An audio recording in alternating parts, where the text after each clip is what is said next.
Be a part of the show by calling 915-544-KTSM, 915-544-5876, or comment online on our stream at facebook.com/Talk El Paso. It's 4 p.m. Mountain Time, and that means it's time to talk El Paso with Andrew J. Polk. Thank you all so very much for joining us here for Talk El Paso, airing live on News Radio 690 KTSM. I'm your host, Andrew J. Polk. Thank you for tuning in, however you may be doing so, be it on air, online, live streaming through the free and reliable iHeartRadio app, or joining us over on the various social media pages we're up on these days, facebook.com/Talk El Paso, the Talk El Paso channel over on YouTube, Twitter @Talk El Paso, or twitch.tv, Andrew J. Polk. Whichever works out best for you to see, hear, or participate in the show if you so choose to do so, like Mondo Moncondo with the howdy to all Talk El Pasoians, El Pasoanites. I don't know. Anyway, if you're all tuned in there, welcome to y'all as well. And thank you for joining us. We've got a lot to talk about today. A whole lot of stuff swirling in, around, and certainly affecting us here in the borderland, including the marking of 1 year of a couple of different migrant service type things, including the Migrant Services Support Center from the county, the city of El Paso's, those kind of things, and the numbers that are revealed by them in the meantime. Also, more border issues going on, including some action by the Texas National Guard on reinforcing other parts of the border and even nearby in some of the areas in our area. So, yeah, more happening there. But also a lot going on in the political races. Yes, we've got the November election, in which today is your last day to vote. Yeah, I'm going to mention that at least a few times today, so buckle up. But also, when it comes to both upcoming and prospective elections, including a special election now potentially being needed as to one of the things that we hadn't quite addressed yet about that soon to be vacant, and I was correct, it was Texas State Representative District 77. There is the announcement of a city council member to seek that. Means that there is essentially a now immediate resignation effectively from office. We've had some minor discussion about that when it may have accidentally happened in the past in other circumstances, but now going to be a special election for a city council seat in El Paso. And also we've had a notable dropout of a locally connected, or at least regionally connected, candidate from the presidential races. So yeah, we'll unravel all of that as best as possible. And also in the Texas legislative session, gets off to as about as good of a start as could be expected, given the situation and the ever so slight amount of ire that has been circulating, permeating, completely informing the entire situation. I mean, after that, just total hell hands around the world moment that happened during the impeachment proceedings, the fact that there is now a shouts back and forth of coward and resign between the leaders of the different houses of the legislature. Yeah, I was gonna never hold my breath about this one actually going at all according to plan, but even less so now. Like, if there were Vegas odds on this, they would be plummeting at this point in time. So we'll break that down as well and see what has come out so far, and some of those sticking points, well, what it might look like this time around anyway. So there's just a lot going on today, y'all, and we'll keep talking about it, as of course we do like to hear from y'all, and your 2 cents. The comments is one of the better ways to be able to do that during the progression of the program. But also, if you want to chime in a little bit later in the show via phone, we will have those phone lines open just a little bit later. But checking in, as we often do, on the situation that we are seeing on the ground and in our region when it comes to the immigration and border security situation. One of the first things I often end up looking to at any point during the day is the elpasotexas.gov/migrant-crisis. That is the migrant situational awareness dashboards, the information gathered by the city of El Paso, showing that we've had quite a lot of fluctuation in recent days and weeks with our situation, and some other people comment, including John Browson, and about Will Hurd's chances. Again, we'll talk about that one here in a minute, but we're still seeing some receding of the numbers from the high watermarks we had been establishing recently, even including in numbers like, say, the total daily migrants sheltered by the, again, City of El Paso Office of Emergency Management. And so and those numbers sitting at, for the moment, or at least the most recent day, the 9th, the most recent day for which is available, 377 in either, well, I think that was in total, though. Okay, maybe these numbers aren't making as much sense because there have been no reflected as in those in hotels, but there have been I think it's more just closer to, might be that amount, or let's call it just shy of about 500 that have been in the Office of Emergency Management migrant shelters, either at Tobin or the former Moorhead Middle School that has been transitioned for that use. The in-custody rolling 7-day average have been subsiding a bit as well from that high water mark of about 6,800.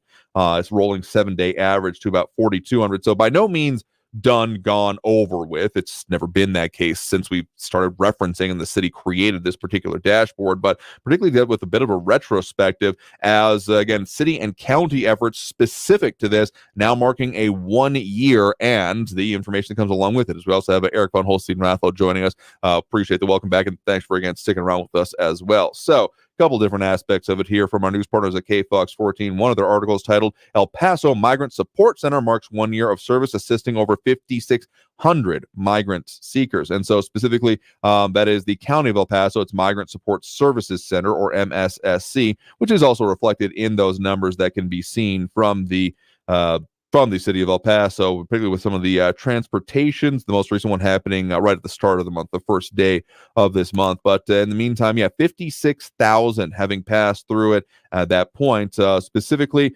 53,000 of those being single adults and about just over 33,000 made up of family units, according to the county data on this. And the charters that have been sent out in that, all of them having gone to a city such as Houston, Dallas, and Denver, more or less regionally. So they got a little bit more details on it, but that the operation costs have been up to about $1 million a month to run on there. Mondo Moncada saying, yes, indeed, oh, my tax dollars. Saying that there has already been more requisitions being asked for, that there was some money coming from the federal government. About $25 million has been the cost over it overall, and so they're still looking for more federal funding and more money for that, particularly with all the changes that have come along with it. But this has not been by any means the only things that have been going on and happening, of course, right in our region. And there was a news conference happening, not wrapping up quite by the time I think we got on air, from county leaders that I'm sure we'll have a little bit more detail on their responses to these as of 3 p.m. today. But there have been other impacts happening in our region, including specifically, again, from our news partners at KFOX 14. Texas National Guard reinforces border with razor wire following Governor Greg Abbott's orders. This coming out as of late Monday, that members of the Texas National Guard placed razor wire along the Rio Grande bank with the U.S.-Mexico border, specifically kind of getting up towards the New Mexico state line. So looking at some of the banks, here, not a whole lot of good landmarks immediately available, but at least in one of the pictures that are available from them, you can see that towards where they've done all that work on not the Donovan, but the Donovan Paisano interchange. Is that a good way to put it? Maybe not. But the part that is therefore east of I-10, when you're in like the UTEP area, that is where a lot more of that has been. Not one of the major areas where it has been, like Buddy Vi is saying, again with the razor wire. I mean, yes, it is razor wire being used, but not in an area that it really previously been. I mean, there has not been any real major physical barriers in that area to begin with, besides the river itself, effectively. And so looking at that specific area, I mean, that's not where there was previous border wall construction on its own. And frankly, looking at parts of the area, I would say that this is even well past actually where it is the international boundary, to be perfectly honest with you. I'll have to reference a map and maybe go out and take a look at it closer myself, to be perfectly honest with you. But it's looking essentially like alongside Mount Cristo Rey. That might be a better way to put it, if I'm getting the location and the area we're talking about in my head correctly, which, to my further knowledge and information, would be between states at that point. So, yeah, it is alongside Mount Cristo Rey, of which at that point, Mount Cristo Rey resides in the United States at those portions. So, this has not been an area whence there has been, to my knowledge, any physical barriers previously. But again, these saying coming from orders from Texas Governor Greg Abbott. It is Texas, though. I would wonder how representatives or officials from New Mexico are feeling about that one specifically. So a lot of different things going on in and around and affecting us here when it comes to border security and immigration, as is almost all of the things. Also, Rick Reyes, when it comes to talk about some of these things, particularly involving the governors, mentioning about needing to check out EPCAT, about how property taxes may be getting a little bit lower there with some of the things coming in place. I don't think all of the measures are in place. Of course, they aren't yet. We have that election. Yeah, today's your last day to register to vote, by the way, if you aren't already done so. If you are, good. You still have to then go vote. If you're not registered to vote and you're eligible to do so in any of our listening areas, I don't really care where you are at this point. Just make sure you're registered to vote. And in Texas, this is your last day to do so before we get to that November election. So do it, or I'm just we will have words, as we always will. But we got to take that next break right now. Coming out of this break, we'll talk a little bit more about some of these things and the fates and figures of some of these candidates, both dropping out, switching what they're running for, having to resign automatically, and now special elections being called. It's a little bit of a complicated situation. We'll break it all down, including local and national offices up for grabs in the midst of this. So stay tuned. More Talk El Paso after this break here on News Radio 690 KTSM. I am your host, Andrew J. Polk. Phone calls a little bit later in the show, as we usually do. But in the meantime, whole lot more talk about the things going on and affecting us here in the borderland right after this break here on News Radio 690 KTSM. Stay tuned.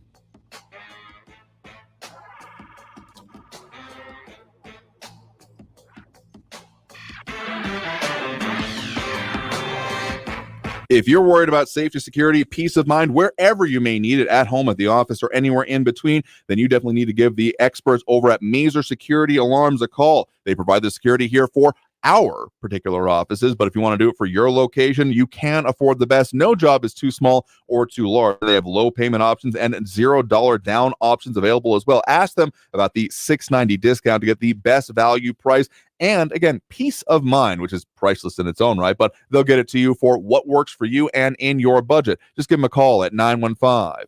That's again, Mazer Security Alarms, 915-590-0033. That's 915-590-0033. Mazer Security Alarms. News Radio 690. Traffic all day. Slow traffic starts in the Upper Valley. Vincent down to Red is a 15-minute delay. That earlier crash I-10 eastbound at Piedras Street on-ramp is cleared. All lanes are back open. There's some minor delays back to Chelsea. 7-minute delays eastbound Montana from George Dieter out to past Zaragoza. And heavy traffic southbound Mesa Street from Desert Boulevard down to downtown with 8-minute delays. Carrie Edwards, El Paso traffic. These days, high prices are forcing Americans to make hard decisions. Do I buy the toothpaste or the toilet paper? We have a better way.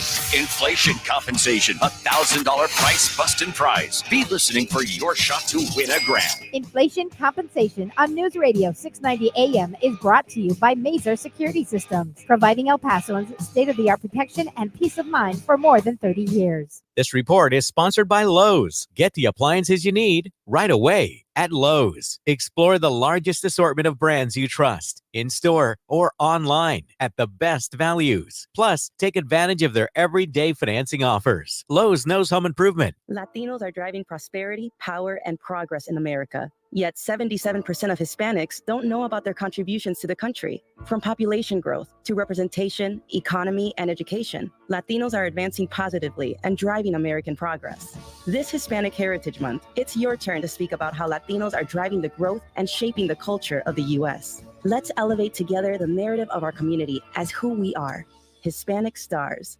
For more information, go to HispanicStar.org. Hammer and Nails, El Paso's newest men's grooming destination, with your comfort and privacy in mind, and where your favorite brew, spirit, or mixed drink will be waiting for you, along with every cut, shave, manicure, or pedicure visit. Open daily at the fountains at Farrah, Hammer and Nails offers world-class luxury experiences without the pretentious price tag. Visit Hammer and Nails Grooming Shop for Guys online at hammerandnailsgrooming.com to book your next experience. That's hammerandnailsgrooming.com. Join the Drug Enforcement Administration in celebrating Red Ribbon Week from October 23rd through the 31st. Take this opportunity to talk to your kids about drugs, participate in drug prevention and education activities in your community, and take the pledge to be drug-free. For more information on how you can celebrate Red Ribbon Week, visit www.dea.gov.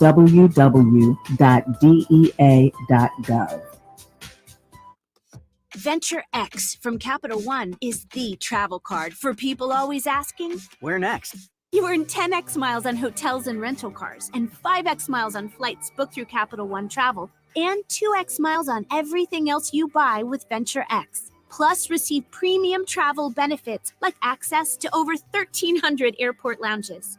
The Venture X card from Capital One. What's in your wallet? Terms apply. See CapitalOne.com for details. Here's this week's iHeartRadio countdown of the top TV streams. Here's what you've made popular by getting your stream on. Starting us off again this week is the Apple TV Plus drama The Morning Show, followed by the new John Wick spinoff on Peacock, The Continental. The new season of Loki on Disney Plus is your number 8 show, while Only Murders in the Building on Hulu drops back to number 7 this week. Amazon Prime Video's second season of The Wheel of Time drops back to 6. The pirate adventure One Piece on Netflix falls back to number 5. And the British drama Top Boy, also on Netflix, is in at number 4. The Boys spinoff Gen V on Amazon Prime Video jumps into the number 3 spot this week, while last week's number 1, Ahsoka on Disney Plus, falls back a spot to 2. And the final season of the Netflix smash hit Sex Education grabs top honors this week, your number 1 streamed show.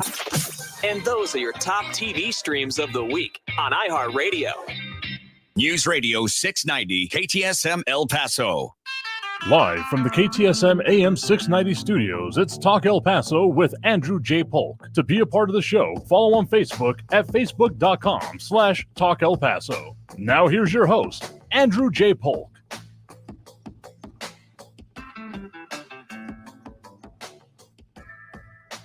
Thank you all so very much for joining us here for Talk El Paso, airing live on News Radio 690 KTSM. I am your host, Andrew J. Polk. Thank you for tuning in, however you may be doing so, be it on air, online, live, streaming through the free and reliable iHeartRadio app, or joining us over on the various social media pages we're up on these days, facebook.com/Talk El Paso, more or less the main one where most of the comments are coming in, including a conversation back and forth about the merits of different issues and things surrounding immigration and border security policy between Buddy Valles and Renato Rivera, among other things. But I want to chime in with your 2 cents. Facebook, again, primary, one of the more frequented ones anyway, where the Thunderdome comments absolutely exist, but also Facebook, other Facebook pages, YouTube, Twitter, and Twitch, either under Talk El Paso or Andrew J. Polk is where you can find us. By no means mandatory.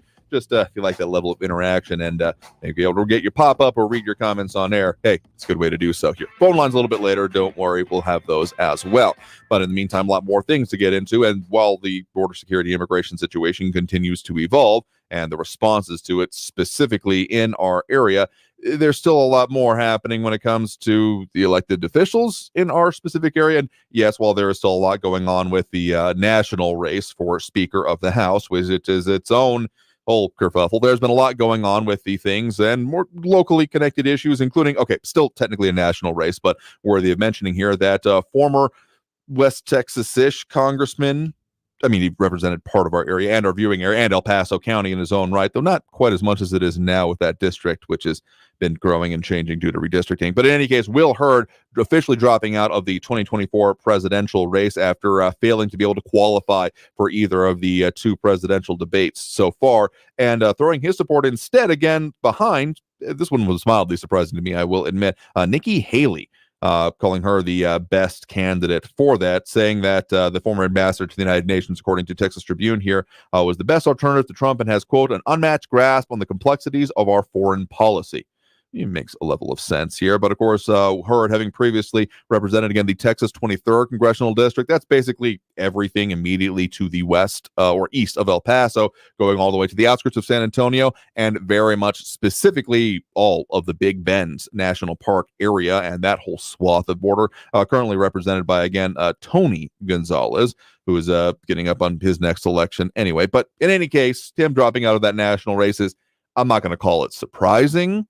Doing it at this point is maybe a better show of judgment than I may have expected otherwise from anyone who really decides to do a long shot run for a presidential race, but better than some of the people who sometimes ask me if they can interview them on this airway because they're totally running for president, and that's the reason I should interview them because anyone's ever heard of them before. Personal gripe aside there, it's an interesting one, and his race was interesting, and even if, again, never really having a whiff of viability behind it, I mean, Hurd, among other things, in dealing with the whole set of legislative issues that came up for the 23rd Congressional District, including very specifically butting head. I mean, he was as close to any of the candidates, serious candidates anyway, in this race, of the ones that were you've at least heard of, that's a decent way to put it, that were not quite positioning himself as, but as close as he can get to a anti-Trump candidate, which was at the very least an interesting experiment in its own right, because everyone else on that stage, including those running against the former president in his bid for that next election, not really running against him. It's hard to run against someone that you're still considering a patron saint, and that's why that one's an interesting one to still keep going on. But her dropping out, throwing it behind Nikki Haley, good luck with that. We'll see how that one works out. But when it actually comes to some of the other and more local elections and things that is going to be on our local ballot for sure, there's now going to be a special election in December to replace the now automatically resigned city representative Alessandra Anello. So this is not something and related to any of the other potential removals or the recommendation for removal from office we've been hearing about when it comes to that ethics commission. This is because there is a provision within Texas state law that for certain elected officials and for which city council members do indeed end up applying to, that as soon as an intention to run for a different seat is announced, articulated in basically any way, they are then required or forced. It's compulsory. There is no, you have to do it. It has now been done. This is the action. They have the quote, resign to run laws, quoted by El Paso Matters on here, which requires that a special election be held to fill the vacancy within 120 days. And so Anello, and getting towards the end of her term, she was set to expire at the end of 2024, so making that decision to end up getting into the run is an interesting one. I don't really have a good feel for the timelines in which, because it hasn't necessarily been the most turnover. We've had a good chunk of our state representation in place, the local delegation anyway, for a while now. I mean, there has been the odd challenge here or there, but I don't have a really good sense on if there's a time frame from which the announcements typically end up coming, particularly if it ends up being a situation where there is going to be a vacancy, as there was the longer-ish serving rep, but Lena Ortega announced her retirement from that, not seeking to get that next term in office. It is interesting to me that Anel made this already, but maybe that's just because there's already going to be that primary coming up in March of 2024 for this, and it's not going to be a pass-through by any means. Beyond this, and again, noted by El Paso Matters on this particular note, there already is another contender with a hat in the ring for this seat, again, at District 77, and that is going to be El Paso County Commissioner Vince Pettis. I haven't heard from him in just about a minute here, that he's going to be running for the representative seat, saying, quotes, saying that the District 77 needs a strong voice in Austin and that it deserves a good representation.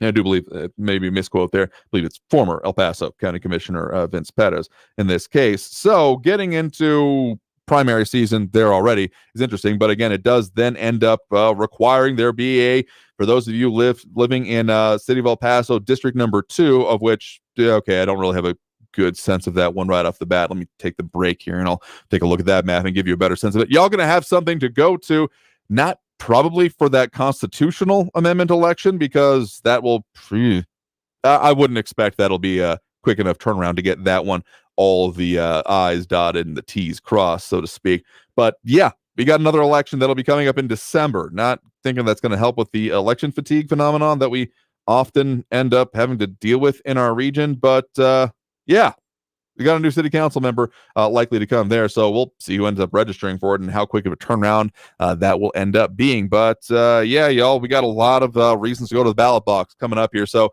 again, make sure you're registered to vote. Again, for the constitutional amendment election, last day is today for the city of El Paso, or those living in the Texas side of things, be able to vote on that. And if you want to make sure that for the city of El Paso, you're good to go there as well. Just 2 birds, 1 stone, etc.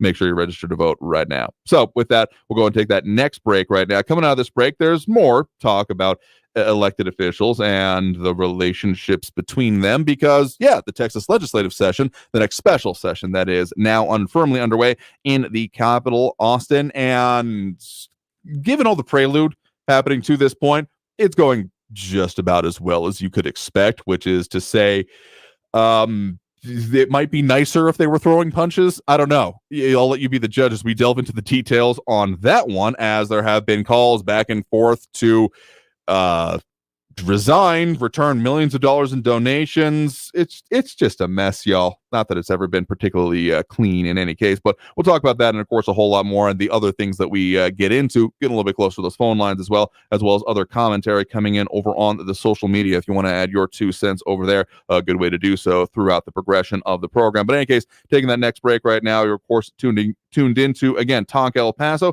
airing live on News Radio 690 KTSM. I'm your host, Andrew J. Polk. A whole lot more of the things going on and affecting us here in the borderland after this break here on News Radio 690 KTSM. Stay tuned.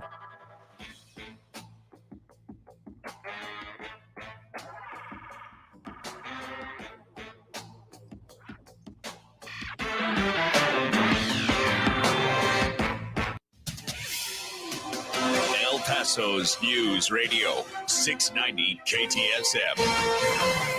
Hello, everyone. This is Robert Olguin with your KFOX 14 news update. It's been 1 year since the County of El Paso opened its Migrant Support Services Center. County officials opened it in October of 2022 when federal authorities started granting provisional releases to thousands of asylum seekers, most of them from Venezuela. 1 year since its opening, the county says it has assisted more than 56,000 migrants with transportation to other cities. County officials say the center has been funded by federal dollars. The El Paso Fire Department has confirmed that a fire that broke out at a vacant apartment complex in south central El Paso was intentionally set. Officials said no arrests have been made. Arson investigators continue working on the investigation to find the responsible individuals. The fire happened at the Salazar apartment complex on Cypress Avenue on October 1st. The housing authority that owns the vacant complex says it will continue with a multi-million-dollar renovation. This has been your KFOX 14 news update.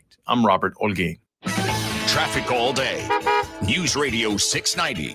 Slow traffic starts in the Upper Valley, Vinton down to Red is a 15-minute delay. That earlier crash I-10 eastbound at Piedras Street on-ramp is cleared. All lanes are back open. There's some minor delays back to Chelsea. 7-minute delays eastbound Montana from George Dieter out to past Zaragoza, and heavy traffic southbound Mesa Street from Desert Boulevard down to downtown with 8-minute delays. Kerry Edwards, El Paso traffic. From the KFOX 14 Severe Weather Center, I'm Chief Meteorologist Brad Montgomery. Breezy to windy for our Wednesday. After a nice morning, it's going to be a little gusty in the afternoon. West winds 15 to 25 miles per hour, high around 90 degrees, so a little hot for our Wednesday afternoon as well. Mostly sunny for your Thursday, a little windier. West winds about 20 to 30 miles per hour for our Thursday, high around 86. Then we see nicer weather return for our Friday, lighter winds, high 81. From the KFOX 14 Severe Weather Center, I'm Chief Meteorologist Brad Montgomery. This report is sponsored by Discover. If you like using debit over credit, shouldn't you also get rewarded? Well, now you can with Discover Cashback Debit. It's a checking account that rewards everyone with cashback on everyday purchases with no fees, period. Check out eligibility and terms at discover.com/cashbackdebit. Discover Bank, member FDIC.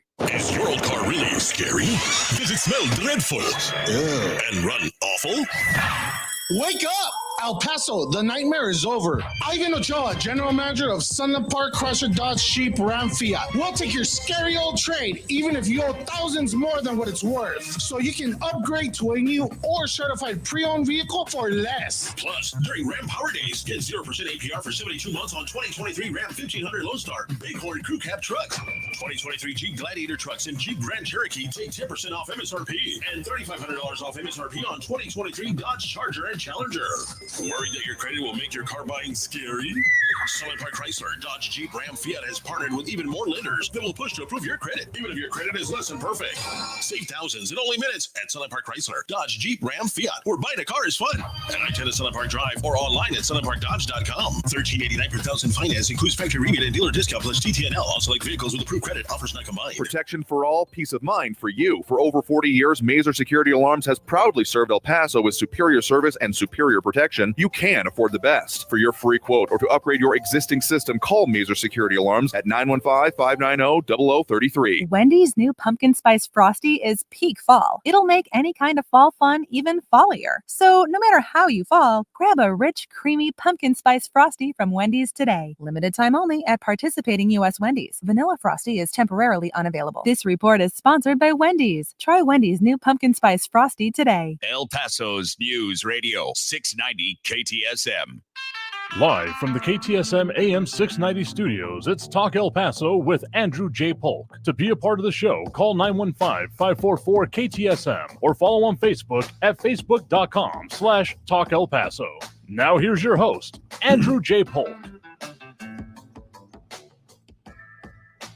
Thank you all so very much for joining us here for Talk El Paso, airing live on News Radio 690 KTSM. I am your host, Andrew J. Polk. Thank you for tuning in, however you may be doing so, be it on air, online, live, streaming through the free and reliable iHeartRadio app, or joining us over on the various social media pages we are up on these days, facebook.com/Talk El Paso, the Talk El Paso channel over on YouTube, Twitter @Talk El Paso, or twitch.tv, Andrew J. Polk. Again, major conversation going on over there is about the debate around immigration and border security policy overall, though Buddy Baez does note that City Council approves extension of emergency aid to migrants. I mean, that's been pretty consistent through this last year, though, again, the news update and the other things we were talking about there from the migrant MSSC has been from the county side of things, but there's still a lot more coming out there. But taking a look at the state issues right now, because given all of the past that is prelude to this current situation, this kickoff to the next legislative session that technically got underway not too long before we were on air yesterday, has gotten off just about as well as cats and dogs at this point. There's maybe other better allusions I could use, but that's the cleanest one I can think of off the hand here. So there has been some progress. Let's start with positive, so to speak anyway, such as the Texas Senate, well, according to the Texas Tribune here, Texas Senate unveils its priority school voucher bill. Subheadline, the proposal would give families who exit the state's public education system access to $8,000 of taxpayer money each year to pay for their children's private schooling. So looking like a voucher type of thing, as opposed to, there's a whole lot of different ways this could have ended up being formulated or put together, including the idea of like an education savings account. So making it a basically straight voucher of, okay, you're not going to public school, you get this amount that you can apply to whatever the next schooling situation is going to be. Though it does say it will include other educational expenses such as uniforms, textbooks, tutoring, or transportation, among other things. So maybe more of a hybrid really than it would be in any other way. Not just a, okay, that gets you into, or at least pays the $8,000 fine or fee yearly cost, of which I may not actually go that far, to be perfectly honest with you. Just part of my personal situation, looking at things like daycare, that would not cover even some of the very basic daycare programs I'm looking at. So I've got different perspectives going on myself here. Not that I would expect this to apply in that case, but seriously, these things can get incredibly extensively extensive here. At least in the current format of this bill, I mean, it is the first one being released, ends up pretty much setting the tone. It does not require state-administered academic achievement exams, among other things, and it does have a formula to prioritize entry to the program if there are more applicants than funds available. Again, noted by Texas Tribune here. That 40% of the open spots would go to students who receive free or reduced lunch, 30% to families who earn between 185% and 500% of the federal poverty line, 20% to those with disabilities, and 10% to those who attend a public, private, or homeschool in the last school year. So general population there by my reading, among other things. And there is also Senate Bill 2, which is very worthy of being mentioned here, a $5.2 billion school funding bill that would allocate most of the money to teacher raises and include a small funding increase to help schools pay their rising bills. So that's certainly an important part of this, because that was one of the major points that had been seemingly lost in the whole progression of this. So that's at least some of this, and addressing most of the issues. There is other ones, including, well, the Texas Tribune goes into some of the previous efforts surrounding this and how there were some Hail Mary efforts towards the end of previous special and regular session issues surrounding this. But the reason that I, as much as I'm never really willing to hold my breath when it comes to these legislative issues, and definitely not going to do so here, well, further headline here from the Texas Tribune, special session on school vouchers begins with Republicans in disarray. Noting that Governor Greg Abbott really needed to kind of thread the needle on this situation to build the coalition necessary to be able to get this done. Because, I mean, sure, people in this program and other places have been calling out the differences between party lines, but it's definitely intra-party conflict, or party conflict, that has been one of the major issues going on in the background of all of this, with, again, rural Republicans, among other things, not being on board with this. I'm not saying that the Democrats are split much on this. They're pretty much entirely against it, has been the position. But still, that's not been the sticking point in this case. But to put it mildly, as the Texas Tribune mentions it in their subheadline there, the House and Senate leaders aren't getting along. Yeah, that would be putting it damn mildly. Couple of quotes here I'll get you there. Patrick, again, Lieutenant Governor Dan Patrick, who was also then for president of the Senate, saying, I did not think even Dade Phelan would stoop this low. He has now absolutely hit rock bottom. His latest son is disgusting, despicable, and disingenuous, referring to Patrick of using, among other things, there are, of course, significance coming from some of these international events, specifically the Hamas attacks on Israel, using that for political gain, and calling on him to resign for that, and also because of Phelan, who is, again, the Speaker of the House, and both of these individuals Republicans, just keep that in mind here, demanding that the Speaker of the House, again, Dan Patrick, return $3 million to a major backer, the Defend Texas Liberty PAC, who are, again, quoting here from the Texas Tribune, reported on that its leader had met with a white supremacist and anti-Semitic activist. Another article they have about Nick Fuentes, for those familiar with that individual, ever so slightly controversial, and anytime the name comes up, there's usually going to be some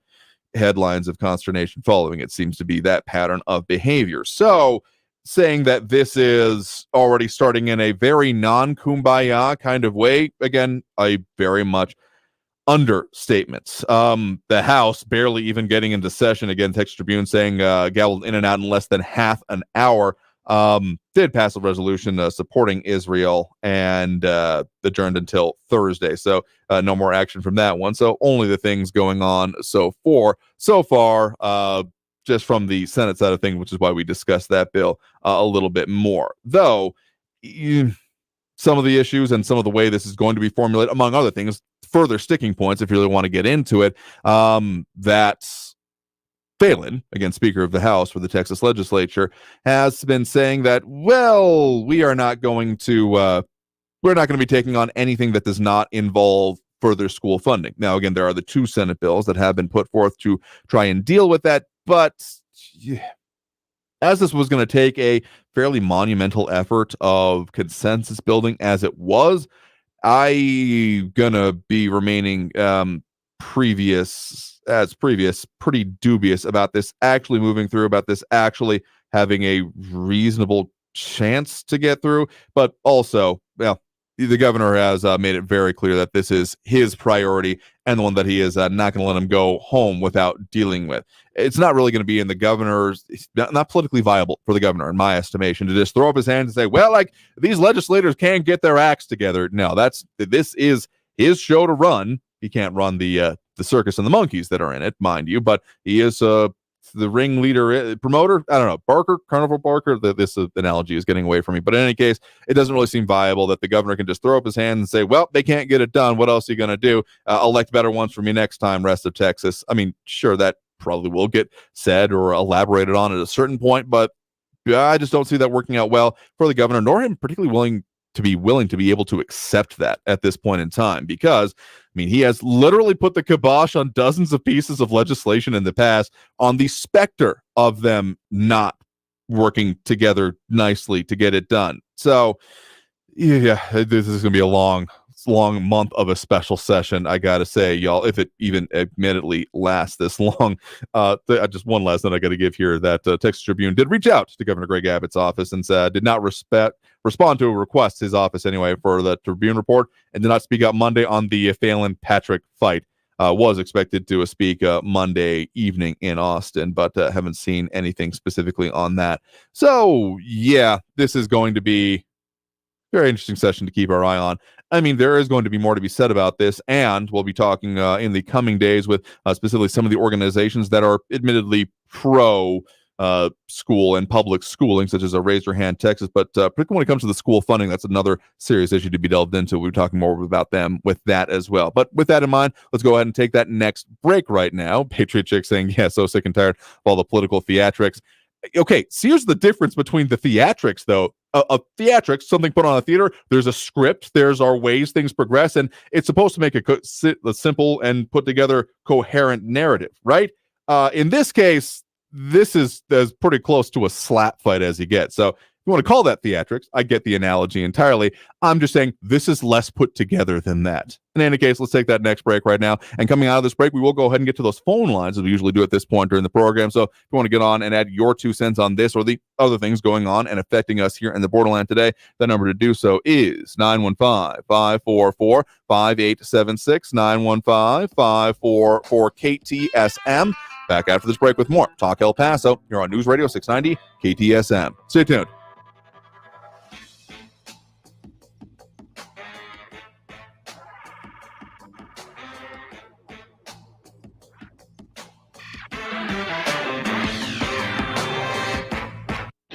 Traffic all day. News Radio 690.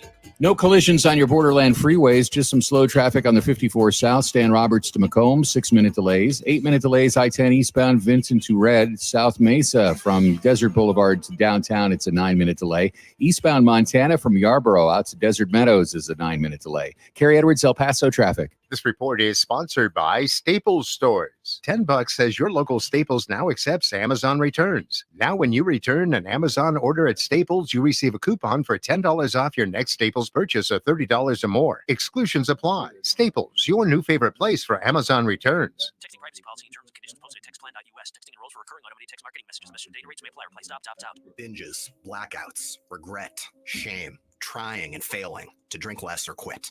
Hi, I'm Jonathan, founder of Or Health. I know how scary drinking too much can be because I struggled with alcohol misuse for most of my adult life. But I also know that it is possible to drink less or quit. And medication can help. Naltrexone is a safe, effective medication that makes it easier to cut back or quit drinking, so you don't have to rely on willpower alone. I started Or Health to make access to naltrexone convenient and private to help people like me regain control over alcohol. If you're ready to stop drinking or just drink less, text ADULT to 323232 to get a secure link to Or Health's private online assessment. Our licensed medical professionals will evaluate your assessment, and if medication is right for you, prescribe it online. We'll deliver your prescription right to your door. No doctor's office visits required. Text the word ADULT to 323232 to get started today. That's ADULT to 323232. Hi, I'm Flo, not the insurance lady. I'm the Flo who's from El Paso and who's made effective advertising my mission. Growing your business takes work, including telling the right people at the right time about it. Take the guesswork out of advertising. I have 6 great radio stations and the best tools and digital products, including TV, to help you grow your business. Give me a call today at 915-351-5457.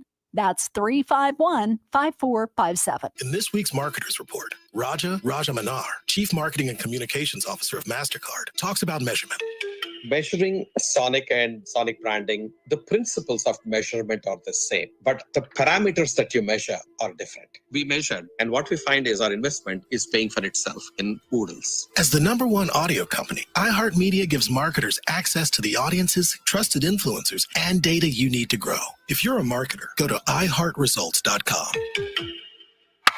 At El Paso Children's Hospital, we don't strike out when it comes to pediatric cancer treatments. As the region's only certified children's oncology group, we have access to game-changing clinical cancer trials. To learn more, visit elpasochildrens.org. Hey, if you're thinking of getting the latest iPhone, you need to stop and check out the wireless offer from Boost Infinite. For more, just pick up your phone and dial pound 250 and say Boost Infinite. That's pound 250 and Boost Infinite. You'll have the option to receive a one-time auto-dialed text message from this station's network. News Radio 690 KTSM. Live from the KTSM AM 690 studios, it's Talk El Paso with Andrew J. Polk. To be a part of the show, call 915-544-KTSM or follow on Facebook at facebook.com/Talk El Paso. Now here's your host, Andrew J. Polk. Thank you all so very much for joining us here for Talk El Paso, airing live on News Radio 690 KTSM. I am your host, Andrew J. Polk. Thank you for tuning in, however you may be doing so, be it on air, online, live streaming through the free and reliable iHeartRadio app, or joining us over on the various social media pages we're up on these days, Facebook, YouTube, Twitter, and Twitch, either under Talk El Paso or Andrew J. Polk. People tuning in, chiming in there, dropping those likes and reacts that we do appreciate, including Ion Graham, Eric Von Holstein-Rathlow, James Holmes, RJ, Robbie Flores, and Monica Cervantes. But again, a whole lot of ways you can get at us and add your 2 cents, including those phone lines open now. That number to dial if you want to get on that way, 915-544-5876, 544-KTSM is the number to call. And we do have a call on the line here. And get into the end of the second hour of the program here. So by no means there'll be any chat. We're back at it and doing all the things. So a lot of stuff going on here in and around the region. So still right into it. So on that, we do have Andrew on the west side here with us right now. Andrew, thanks for joining us. Yes, thank you, Andrew. I had heard earlier in your broadcast that there's additional funding from the city to cope with these migrants. So specifically, that part was from the county, more just to get that one right here. Yeah, the Migrant Services, okay, it's the MSSC. I keep getting the full acronym incorrect here, so let me reference it here right now. So it is the, where the heck did it go here? Just had the reference to it. But yeah, the Migrant Services Support Center or Support Services Center. So let me double check on that one. But in any case, yeah, it's the cost estimation has been around $25 million or $1 million a month or more, according to, among other things, El Paso County Commissioner David Stout, saying that that basically this would not have been possible without money received from the federal government as the primary funding source for the operation of this center. Okay, so the money is coming from the feds as a primary source, correct? Yeah, that was, so to kind of juxtapose the city and the county operations on this, we have talked previously at some length, and some of the numbers are still up, though I'm a little bit, actually, no, it's not up there anymore now that I'm looking at it, had previously been up of the dollar amounts that had been there or not, the reimbursements that has now dropped off from the El Paso, Texas.gov/migrant-crisis, the Migrant Situational Awareness Dashboard page. But to my recollection, the most recent number showing that there was some millions in the arrears at that point in writing for a reimbursement, though I will say the operation levels to this point have been different, where the city has now begun doing shelters and, well, as was said during the update from our news partners and is in their reporting at KFOX 14, that again, the counties is primarily, it's not operating as a shelter, it's a processing center, I guess would be the better way to describe it in a phrase anyway, to try and boil it down, about keeping transportation going, so connecting people with flights, buses, what have you, as a way of doing that. So that's been the primary focus of that. So I would say more volume as opposed to what the city is definitely now doing, having previously done the temporary shelters, now doing the, you wouldn't say necessarily permanent, but more on a ongoing basis. The OEM, Office of Emergency Management, migrant shelters, the ones currently in operation at Tobin and Moorhead, those are shelter purposes. So not just a processing, but a place to remain for a period of time, though short term is certainly still the focus in those. Yes, it all comes to taxpayer money. I mean, but sure.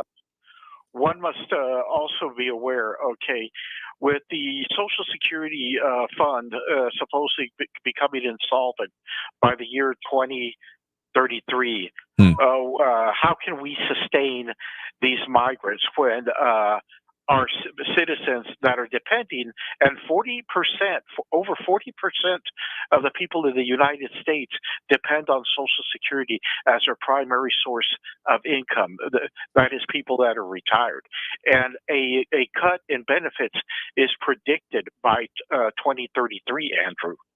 I mean, yeah, the whole Social Security situation, I feel like that's been in place more than I can, my entire life. I can't really remember a time when talking about it, or other certain phrases like, what's one of the more popular ones from yesteryear, the Social Security lockbox, that was not quite so hard locked as it was. Like, all of those kind of phrases have existed for as long as I've been paying attention to politics, I feel like. And so the insolvency and the dates of it have been certainly predicted and more or less dire, depending on the circumstances, and that almost feels like the season. I will say this, that the entire concept of Social Security is predicated on having enough people supporting the ones, enough current workers supporting those that are not working. Because, I mean, there's the whole argument that, well, I got paid my taxes on it, that is my money, and I'm just earning it back. It's not really the way it ends up being set up, because, well, you paid that money to the people who were currently retiring, and now you have to be having support those. The way the system is whole set up, it's not really easy to describe this without going almost immediately into essentially government enforced pyramid scheme sounding things, but it does take more than one person to support one retiree, and so there's a lot of complication that comes with it, though I'm sure this isn't necessarily helping that much. Well, point number one, these people are not contributing. And point number two, more of a question.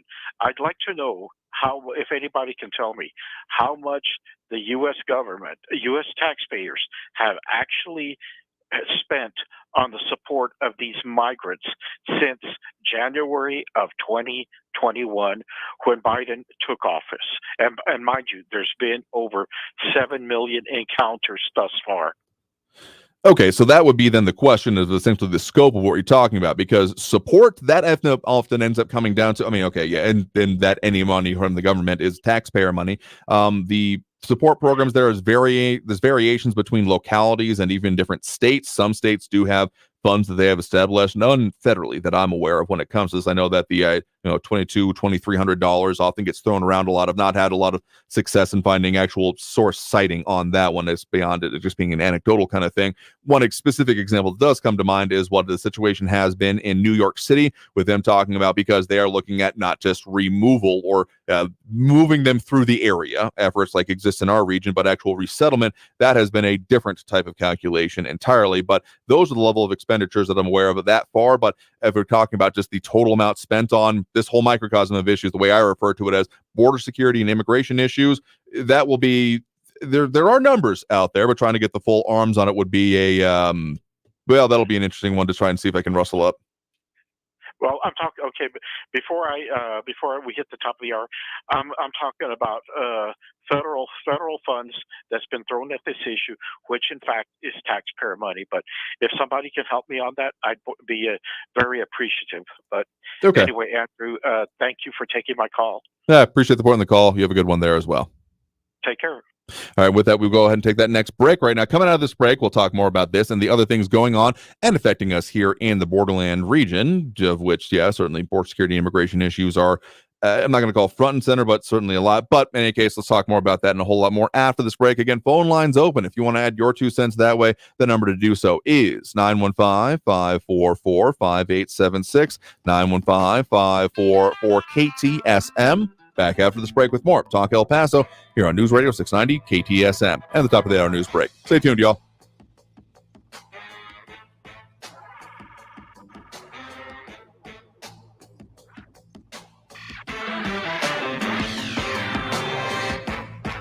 Traffic all day. News Radio 690.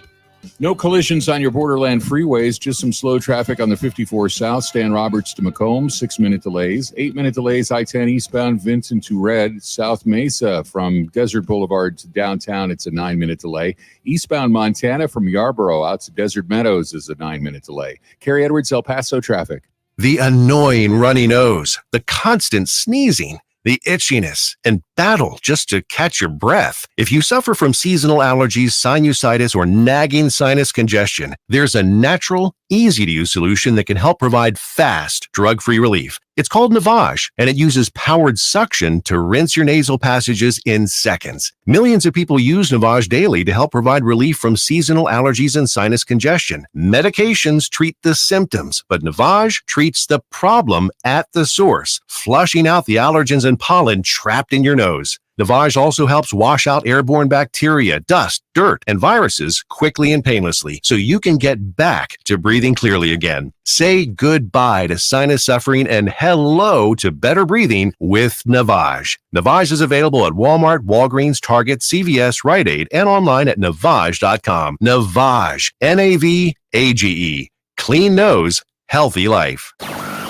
With an open channel, I guess just try to keep channels open. we welcome open-minded individuals I try to keep an open mind to all issues. with open arms I think we need to always have our eyes open. for open conversation. And when you open the iHeartRadio app, you open a whole new world wherever you are. What should America do about immigration crisis? I guess open the borders, but at the same time, check everyone that's coming in.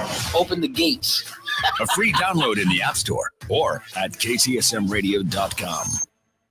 Next Thursday, you will be caught in an extreme flash flood. Disasters don't plan ahead, but you can. Talk to your loved ones about making an emergency plan. Get started today at ready.gov/plan. Brought to you by News FEMA on and the Ad hour Council. and a half. Traffic and weather all day. News Radio 690 is KTSM AM El Paso, an iHeart radio station. NBC News News Radio. I'm Brian Shook. The war between Israel and Palestinian militant group Hamas is in its fourth day. Israel has responded with many airstrikes on Gaza. At least 14 Americans have been killed in the fighting. The U.S. cannot confirm, however, how many Americans are being held hostage by Hamas. And we're actively working with Israelis to determine the whereabouts of the missing, including missing American citizens. National Security Advisor Jake Sullivan told reporters today at least 20 Americans are currently unaccounted for, but said that doesn't necessarily mean they're all being held hostage. Secretary of State Antony Blinken will travel to Israel this week. He's expected to arrive Thursday. New York Representative George Santos is facing new criminal charges, including conspiracy and wire fraud. A 23-count superseding indictment was filed by federal prosecutors on Long Island that accused the embattled representative of stealing people's identities and making charges on his donors' credit cards without authorization. An American journalist detained in Russia will remain in jail through at least November.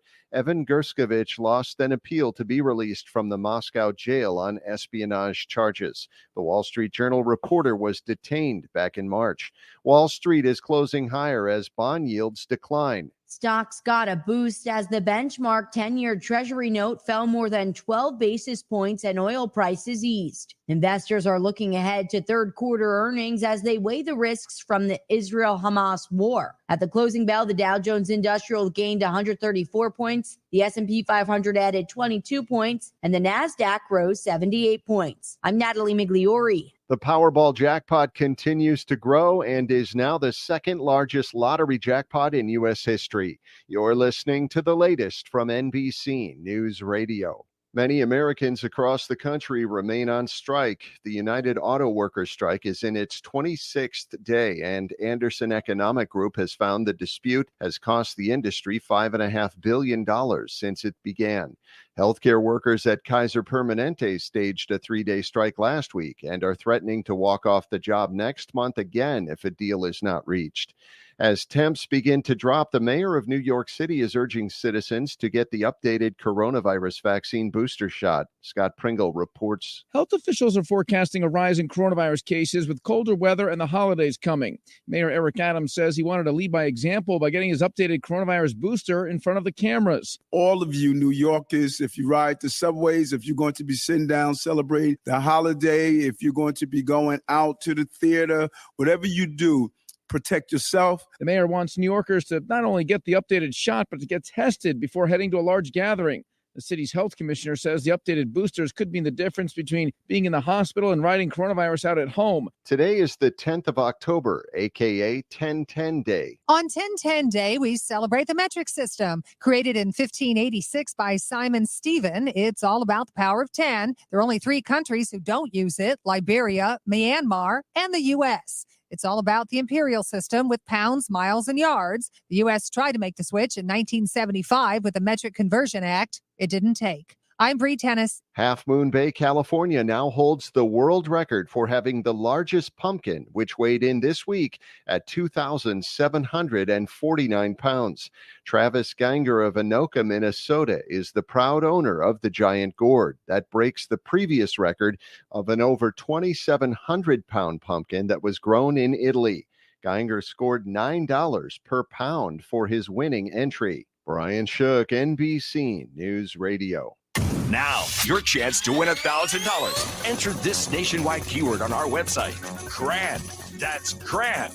Enter it now. Now, you can relive the greatest moments from our 2023 iHeartRadio Music Festival. Streaming only on Hulu. Lenny Kravitz kicks things off with his biggest hits. Foo Fighters get the whole crowd singing along. Tim McGraw debuts his new song live. Public Enemy brings the 90s hip-hop energy. Fall Out Boy covers a classic while literally on fire. And so much more. Relive the greatest moments from our iHeartRadio Music Festival. Streaming now only on Hulu for a limited time. This report is sponsored by Blindster.com. Hi, I'm Kyle at Blindster.com, and I sell custom blinds designed for do-it-yourselfers. Unlike stock blinds offered at big box retailers, Blindster blinds are custom-made for your windows and shipping is free. Don't hire an expensive pro. Do it yourself and save big at Blindster.com. Join the Drug Enforcement Administration in celebrating Red Ribbon Week. from October 23rd through the 31st. Take this opportunity to talk to your kids about drugs, participate in drug prevention and education activities in your community, and take the pledge to be drug-free. For more information on how you can celebrate Red Ribbon Week, visit www.dea.gov.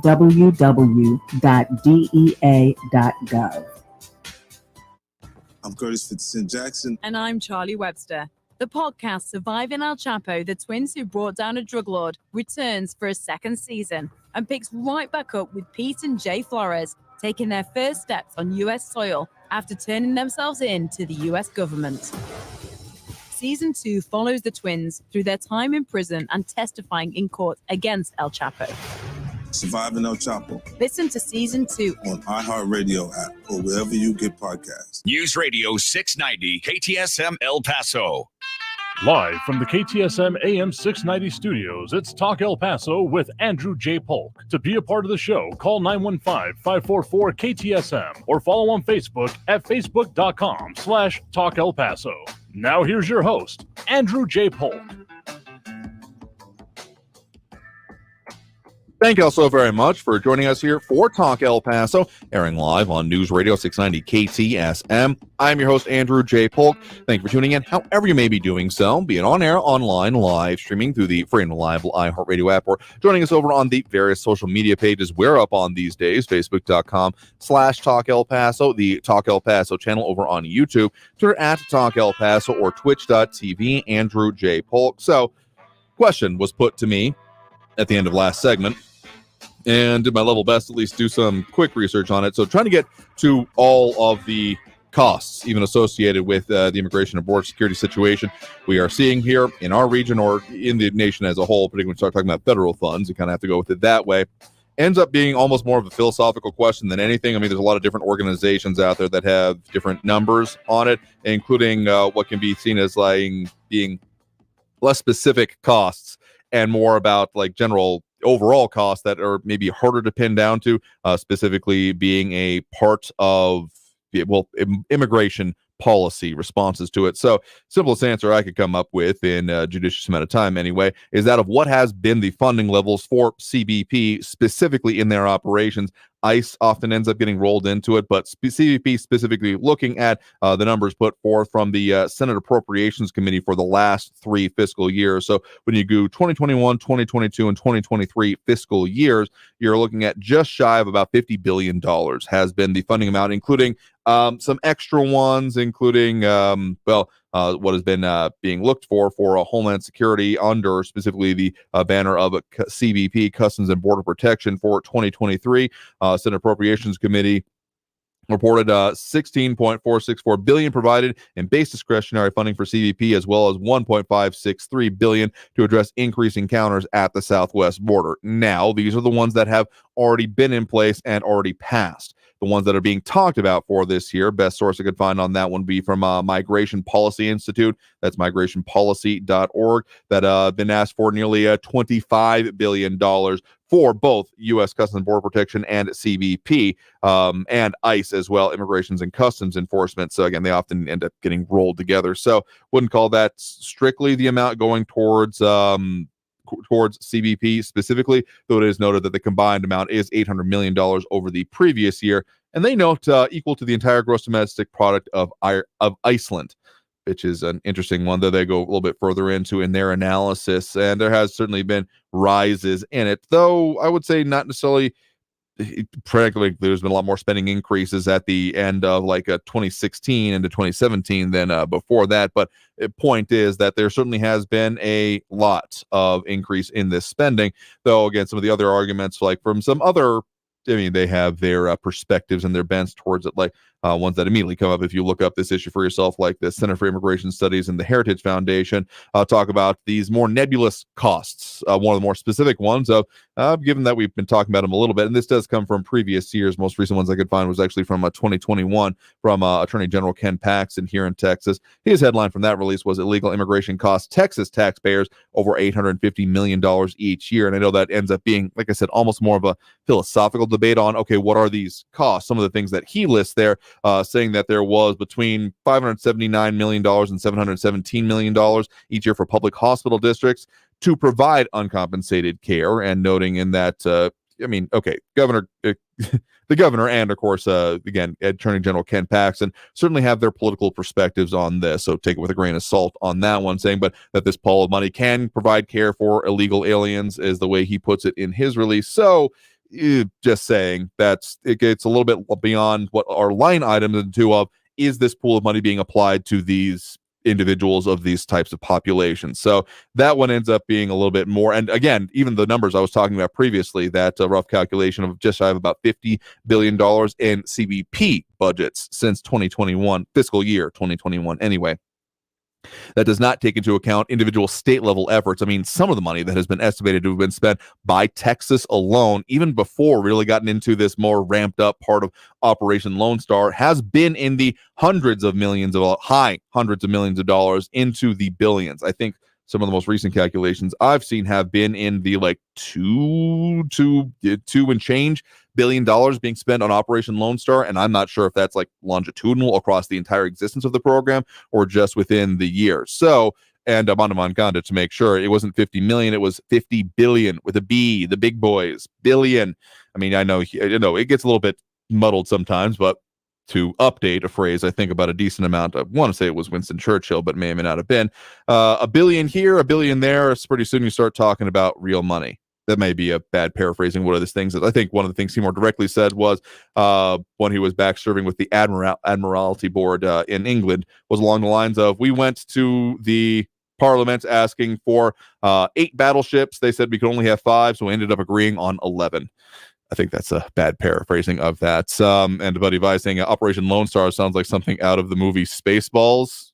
If anyone starts sniffing too much air, they do make actually canned air now, so we're closer to that whole situation than I might like to admit otherwise. But yeah, the amount of money, and Patriot Chick, among other things, over on the YouTube asking why the face and calling that ridiculous. I mean, there is a lot of there. And RJ saying, yeah, transportation, hotels, and tickets to the show cost CBP and ICE dollars. I mean, yeah, there's certainly their operations, and ICE has had its own separate line items. Again, from that first one, the 2021, I found immediately, it was about 2/3 of the amount of the total CBP funding. So it certainly has had its own chunk of the pie, so to speak. But let's get back to those phone lines now. We do have those open if you want to chime in on this, or again, the other things we got going on and affecting us here in the borderland. So again, that number to call is 915-544-5876, 544 KTSM. We have a call on the line here, so just remember, if you're on the line, stay there and you might get popped up live. So we do have a caller with us right now. You're live with Talk El Paso. Who's this?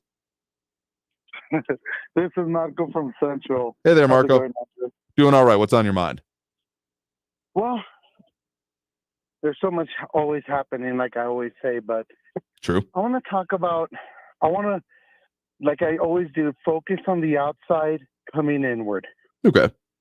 And so yesterday, I know everybody right now is mad at a lot of what the Hamas and the Palestinians have done in Israel, but I want people to take a moment and take a step back from the anger, because you see the videos, you see these images that rattle your heart, because it's just brutality. Like the couple that were separated as she's reaching for him, and you know that didn't end well for either of those people.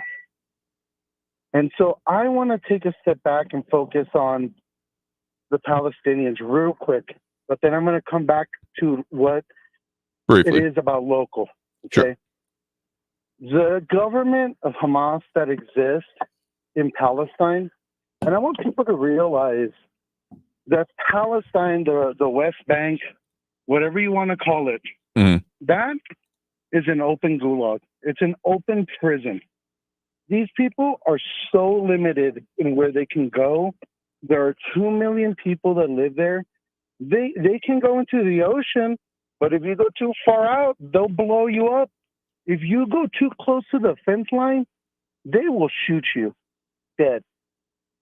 And so it is a powder keg up there. But I'm not mad at the Israeli government. They're doing the best that they can for their security. You know what I'm mad at?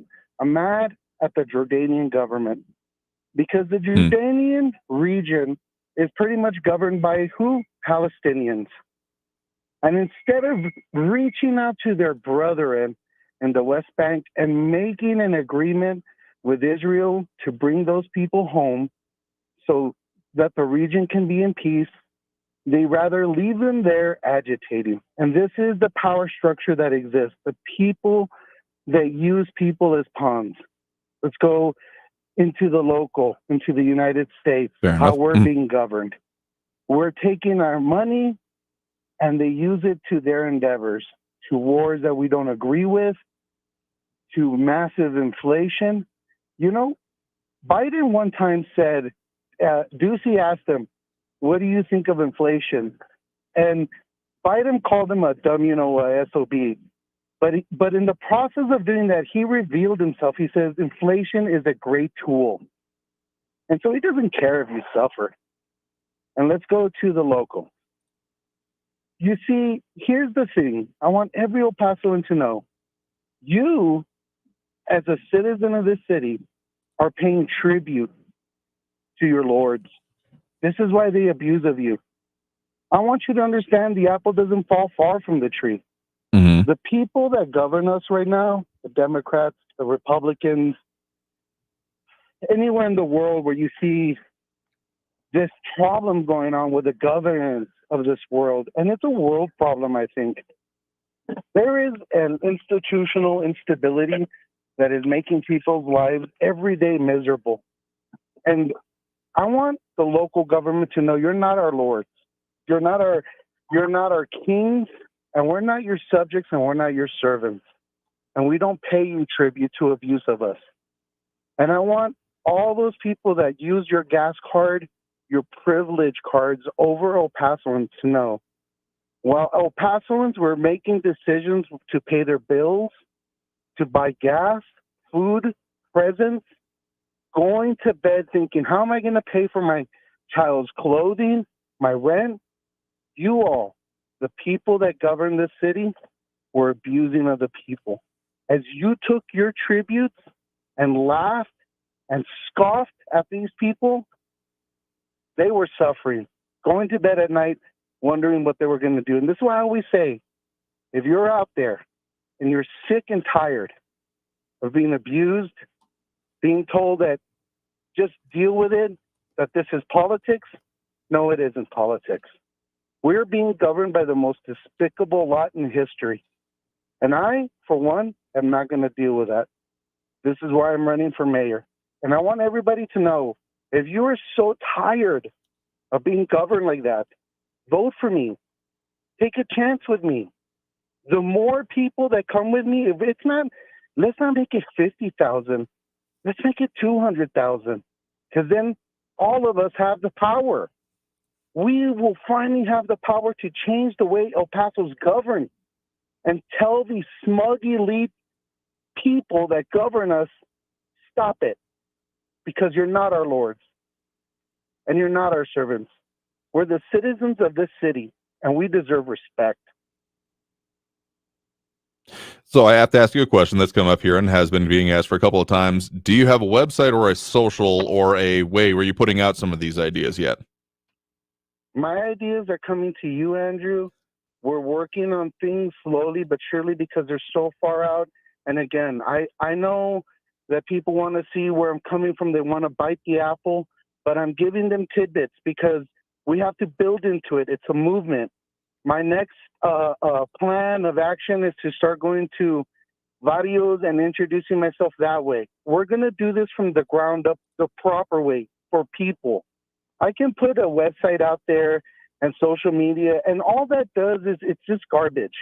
I want people to know who's going to run for mayor. I want people to know me, Marco Antonio Contreras. This is why I tell everybody, again, 425 South Oregon. Come meet me, guys. Come have some food, talk. That's how we used to do things. And I, for one, yes, we will be putting a website up. There will be social media coming up. But for now, you, Andrew, I'm grateful to you. I thank you. I applaud you for giving a voice to El Pasoans. And for right now, for the foreseeable future, at least till the new year, this is where the main outlet will be for my voice. And it's a voice for the people. Marco for mayor, guys. I love you all. Please take your freedom seriously. Take your voting responsibility seriously. Because if you don't, you get what you deserve. Well, fair enough. Well, thank you for the point in the call. Do appreciate it. Thanks, Andrew. Love you, brother.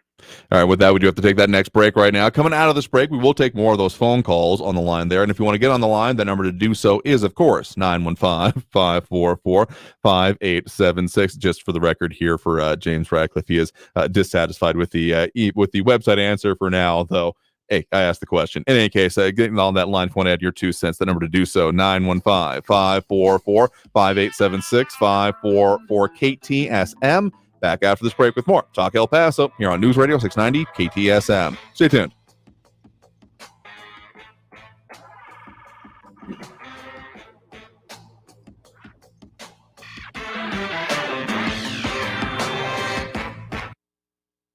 Hammer and Nails, one of El Paso's best men's grooming destinations, the one that I really need to get back in and deal with because I'm getting a little bit woolly there for those of you who can't see me over on the social media. But we've been a little bit busy in these recent weeks, but going to get back into it because looking and feeling good, well, that's one of the better ways that I have the ability to do so. And you want to get the chance to do it yourself, it's real simple. Book your appointment online. Their, of course, website is open at 24/7. If you just go to hammerandnailsgrooming.com, that's hammer, A-N-D, nailsgrooming.com is the website to do so. And you can find the local office there and get your services. Most recent one I got was the premium cut and beard grooming. Beautiful services, left me feeling fresh, clean, and ready to rock when it comes to all the things we do here. But again, you want to find them out for yourselves or find out more about those giveaways, follow us over on the social media. And again, find them over at the Fountains at Farrah, 8889 Gateway Boulevard West, Suite 1760. That's a lower level over at the Fountains at Farrah. And you can get looking, feeling good.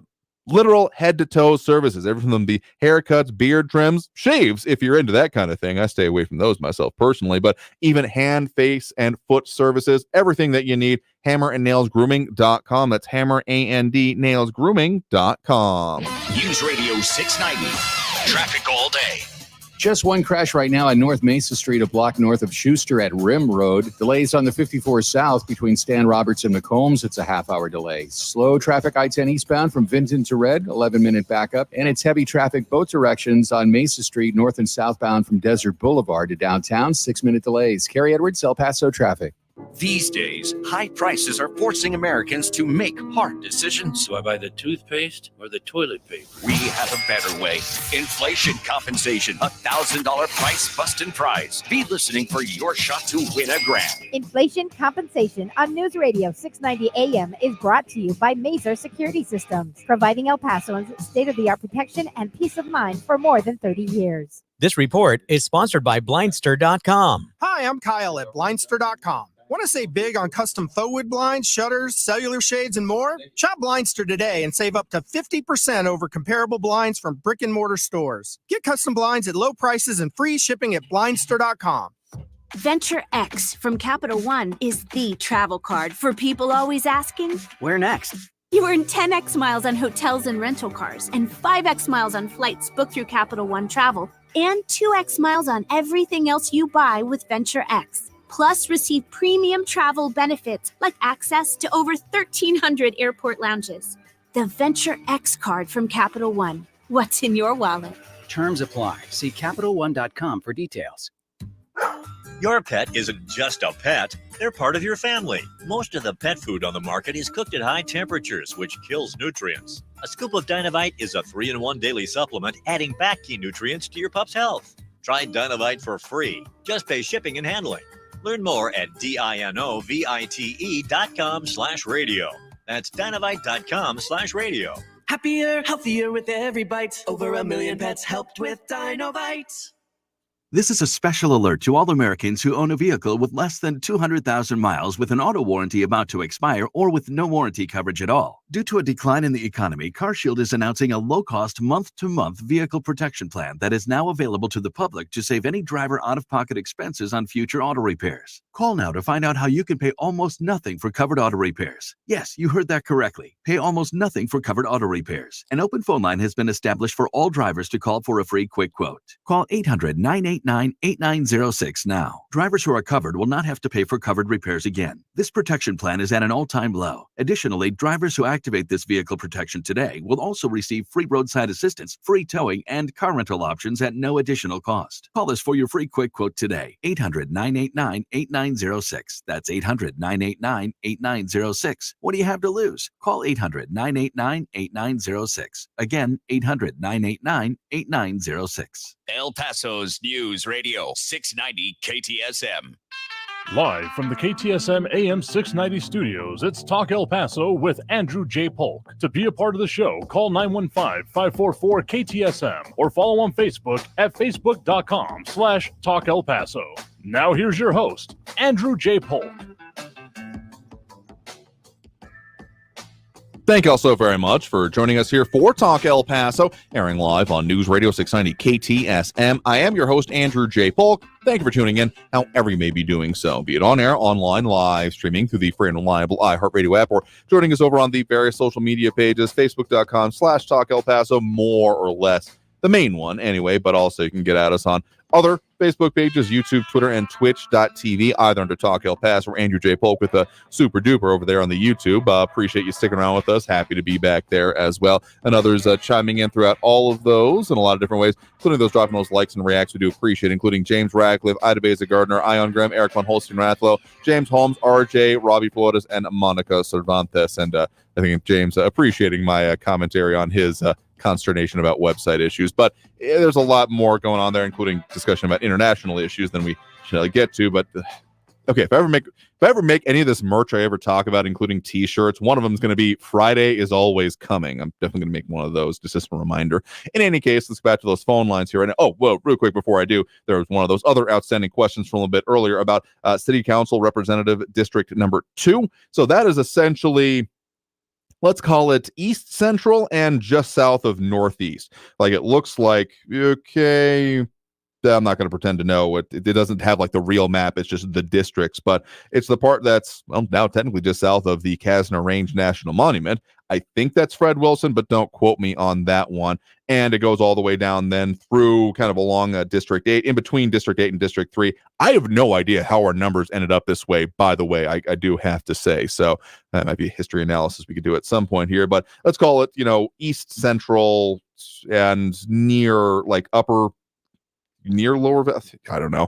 Look at it for yourselves here, but a couple other notes important to bring up here is that the actual election, for anyone wanting to get in on that, again, further noted by El Paso Matters, parsing through the requirements there, is that you have until October 30th to do it. And the way El Paso Matters, maybe this is a better way to describe it, they call it covering Central El Paso and portions of Northeast. Yeah, I don't know if I buy that one, but they have until October 30th to submit an application for a seat on the ballot. So for anyone in that district, if you're at all unsure what it is, if you happen to have your voter registration card handy, I won't blame you if you don't, because I get it in the mail. I think I pin it to my fridge door and then or file it away, and that's about it. So it does have all that information on there, but you can also find out by going to epcountyvotes.com and looking at for under the voter information. You can find out if you're registered, which you should be, but then also you can find out what is exactly your district's precincts, all that good stuff. And we do have just shy of 500,000 people registered in El Paso County, 496,649 registered voters in El Paso County. But, well, we can do better, or at the very least get the people there actually registered. Anyway, stuff soapbox for the moment. Let's dive right back into those phone lines right now. Full up at the moment, but keep the number handy, 915-544-5876, 544-KTSM. We do have Frankie and Messia on the line with us here right now. Frankie, thanks for joining us. All right. I don't know what the major topics are today, because every time I send you a Facebook message, you never replied. Okay. The only time I know what you're talking about is the next day. Now, what good is that? Okay, so maybe I'll pick up on what the major topics are. But I just heard Marco Antonio Contreras running for mayor. And good for him. I like the guy. He's a nice fella. But I got to ask him through you. Sure. Marco Antonio, you got a campaign manager? You got a communications director? You got a PR person? Because you're running with the big boys, Marco. You're running with the big boys. And if you don't get with the plan, you're going to be, those things, sheets behind. You know what I'm talking about? I do believe I do, and appreciate the way you're describing it there. But I do think there are certain things, and you have to have a campaign treasurer in order to be able to even start the process. I will say that. So that's the minimum requirement in order to, at the very least for this level, to run for local public office here in El Paso. So that one I can confidently say yes without putting any words in his mouth. Well, I mean, again, look, I kind of like the guy. He's out there. You got to give credit where credit is due. People, any normal human that wants to get out there and participate in a democratic society, that takes a lot of huevos. You know what I'm saying? I mean, you got to get out there and confront and hit the barbs and all that stuff. So I'm a big fan of him just by the basis of him going and trying to participate. And guess what? Maybe some of the things he's saying is a little wacko, but I kind of like the guy. And even though I don't have any skin in the game here, sure, I kind of like how he goes about presenting himself. Now, having said that, I got to tell you something. This Sunday, out here in Mesilla, we had a great, just up in the plaza, it was just wonderful. But and it's one of those gin mills here. They had a duo. I was just floored. These guys were like deep south, Mississippi, Alabama, New Orleans. These two guys. I mean, I was just floored by the ability of their musical expertise. Was just knock my socks off. Now, let me tell you, this whole nonsense, what's going on in the Middle East, which has been going on for 5,000 years, here we go again. Now, the smartest people in the world over the years have not successfully figured this thing out. Now, I don't know where we're going this. In the short term, Andrew, and everybody out there at the Southwest Border Region, your gas prices are going to get bumped by 50 or 60 cents a gallon. Plus everything else, all the horrible news and whatnot and so forth. So what's your thought process on that? That has been one of the things that has been coming out about potential immediate and local impacts from that, including our news partners over at KFOX 14 have an article, what impact could the terrorist attack on Israel have on oil and gas prices, noting that already on Monday it was up by about 4%, and the idea of going over $100 a barrel again before too long, particularly with any cuts of production or rerouting, those kind of things, could be significant in that way. So that may be one of the real rubber hits the road moments for everyone else in both our region and around the world coming from this, though. Yeah, I wouldn't expect it to necessarily stop there. Well, let me tell you, last comment. You're a brand new dad. I've got two boys. They got their heads screwed on correctly. Good. But when they were little kids, like your little kid, you got to read to them.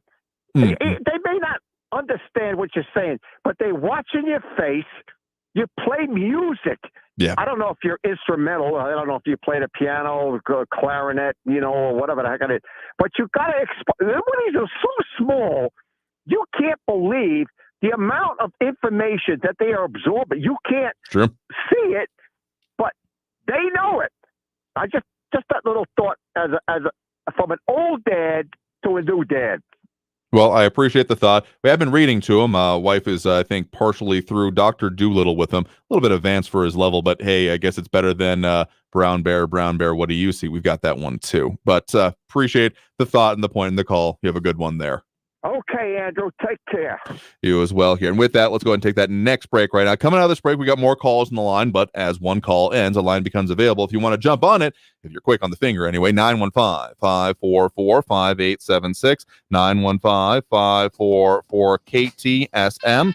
Back after this break with more Talk El Paso here on News Radio 690 KTSM. Stay tuned.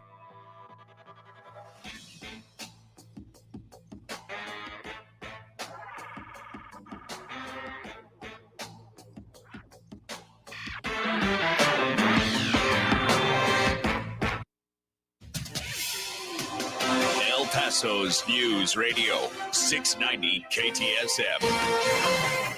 Hello, everyone. This is Robert Olguin with your KFOX 14 news update. It's been 1 year since the County of El Paso opened its Migrant Support Services Center. County officials opened it in October of 2022 when federal authorities started granting provisional releases to thousands of asylum seekers, most of them from Venezuela. 1 year since its opening, the county says it has assisted more than 56,000 migrants with transportation to other cities. County officials say the center has been funded by federal dollars. The El Paso Fire Department has confirmed that a fire that broke out at a vacant apartment complex in south central El Paso was intentionally set. Officials said no arrests have been made. Arson investigators continue working on the investigation to find the responsible individuals. The fire happened at the Salazar apartment complex on Cypress Avenue on October 1st. The housing authority that owns the vacant complex says it will continue with a multi-million-dollar renovation. This has been your KFOX 14 news update. I'm Robert Olguin. Traffic all day. News Radio 690.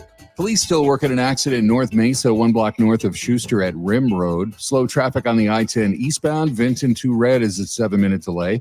And westbound on the I-10 from Mesa up to Trans Mountain, that's a 6-minute delay. Carrie Edwards, El Paso traffic. From the KFOX 14 Severe Weather Center, I'm Chief Meteorologist Brad Montgomery. Breezy to windy for our Wednesday. After a nice morning, it's going to be a little gusty in the afternoon. West winds 15 to 25 miles per hour, high around 90 degrees, so a little hot for our Wednesday afternoon as well. Mostly sunny for your Thursday, a little windier. West winds about 20 to 30 miles per hour for our Thursday, high around 86. Then we see nicer weather return for our Friday, lighter winds, high 81. From the KFOX 14 Severe Weather Center, I'm Chief Meteorologist Brad Montgomery. This report is sponsored by Blindster.com. Hi, I'm Kyle at Blindster.com. Shopping for new blinds? At Blindster, we offer over 50 different blinds, shades, and shutters at low prices, custom made for your windows, and shipping is free. Shop at home and order 10 free samples of any product before you buy. Blindster.com. Protection for all, peace of mind for you. For over 40 years, Mazer Security Alarms has proudly served El Paso with superior service and superior protection. You can afford the best. For your free quote or to upgrade your existing system, call Mazer Security Alarms at 915-590-0033.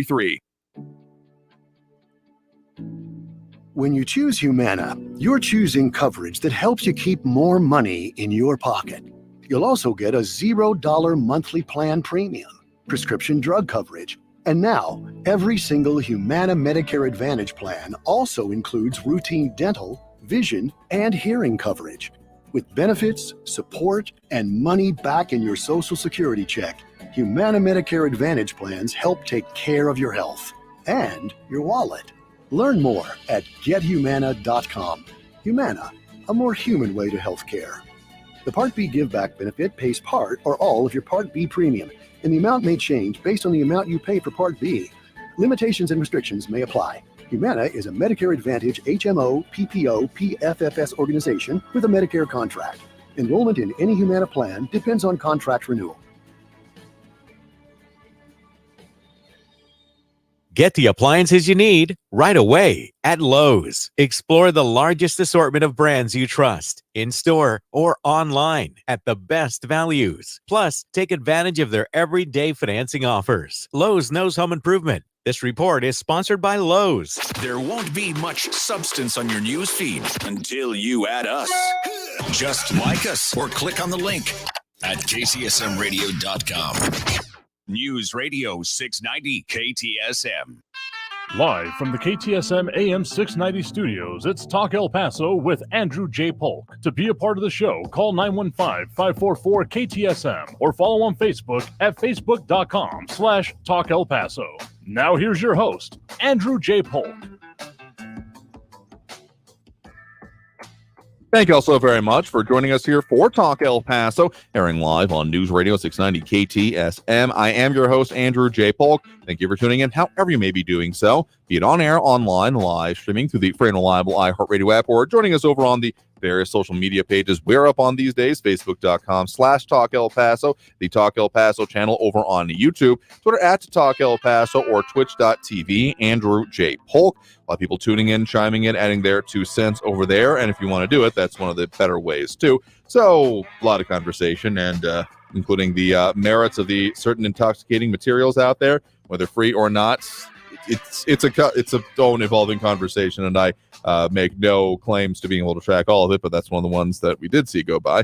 In any case, a lot of people chiming in if you want to do so. Still squeezing in the phone calls we can before the end of the hour. 915-544-5876, 544-KTSM. And for those welcome back or joining the show for the first time since our bit of a hiatus there, including yes to answer Marky Mendingo's question. So Andrew has a little polk. Yes, there is an AJP Jr. running around out there. Well, not running yet, but you get the idea. In any case, let's go back to those phone lines right now. We do have Ben on the east side here with us right now. Ben, thanks for joining us. Hello, Andrew. Congratulations on the family expansion. It's definitely an expanding consideration. I'll agree with you there, but appreciate it. Okay. I wanted to ask, who paid for the Moorhead Middle School? Who paid for the hotel rooms? Mm-mm. Who paid for the medical care, the extra police law enforcement monitoring for the illegals?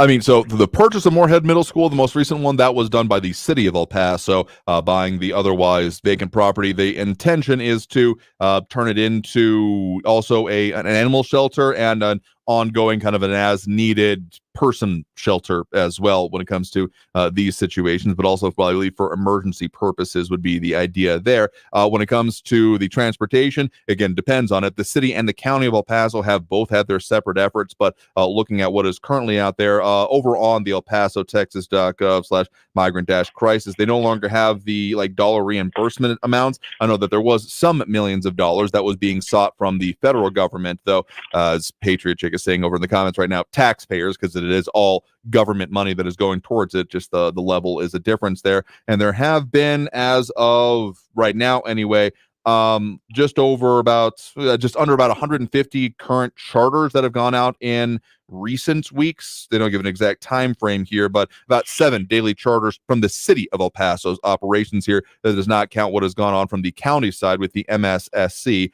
of which I actually do have the full name for it here because I keep flubbing that. The Migrant Support Services Center in that one, and the travel they have organized, that one has come, as has been said in the news partners there, from primarily federal funds in that case. Okay, who voted for the city council to do all of this, or the county? I mean, isn't there a budget that that we came in with last year, and all of a sudden now we've found all sorts of funds to do all these things? So to answer about the voting, it was done by the representatives or by the county commissioners, respectively, depending on the city or the county. As our elected representatives, they do have the ability to do certain emergency things, and among other things, the city, I believe, just reauthorized their emergency declaration that authorizes those level of expenditures coming from that. Now, the county has taken a slightly different tact on it. I mean, yes, they did vote in order to approve it, but they have been a little bit more, I would say, my perspective, so I'm not going to call this an absolute the way it works, but more pre-funding. I mean, they got the $25 million in order to support those operations. And as Commissioner Stout did say to our news partners at KFOX 14, looking to secure an additional $15 million. And I will say that, yes, local budgets certainly do exist. And these would not be, I mean, there might be rainy day aspects or emergency funds that do exist. These coming primarily from federal funds that were then applied to as part of that. What Stout said is that in addition to the $25 million the county had already requested, an additional $15 million to help fund the operations into the next quarter for that MSSC. What federal funds are available for cities to do this? That's a wider question. I'm not going to say I have the whole perspective on it right now, but there are a number of different federal agencies, FEMA being brought up as one here, and I do believe that is a part of it, but otherwise, I mean, there is pockets FEMA of federal is money. supposed to be for emergency use for hurricanes, natural disasters, things of that sort. So, I mean, I don't think FEMA was expecting to pay for a bunch of illegals coming across the border. Probably not, And but they're supposed to, and another thing they say it comes from ARPA funds. Now, ARPA funds are from the American Rescue Plan, and that had to do with COVID and taking care of the effects of COVID and recovery from COVID. So where, I mean, ARPA funds I wouldn't think would be allowed to be used for this. But that's what one of the articles I read is that's where the FEMA, where the federal funds are coming from FEMA and from ARPA. And if you have the city fathers actually looked, and the county commissioners look to find out whether or not this is even legal, and if not, are we going to be on the hook for paying for all this if all of a sudden, the Congress says, no, you can't do that? I'll put it this way, that there was, again, different tangents taken on addressing this whole issue by the city and the county. The city ended up, that was some of the numbers that were up there, but again, have now fallen off of the El Paso, Texas.gov/migrant-crisis. They did have information about the amount of expenditures so far and what funds had been requested and had been received from the federal government on this. The county, again, having primarily, again, paraphrasing of looking for pre-funding before taking the action on it.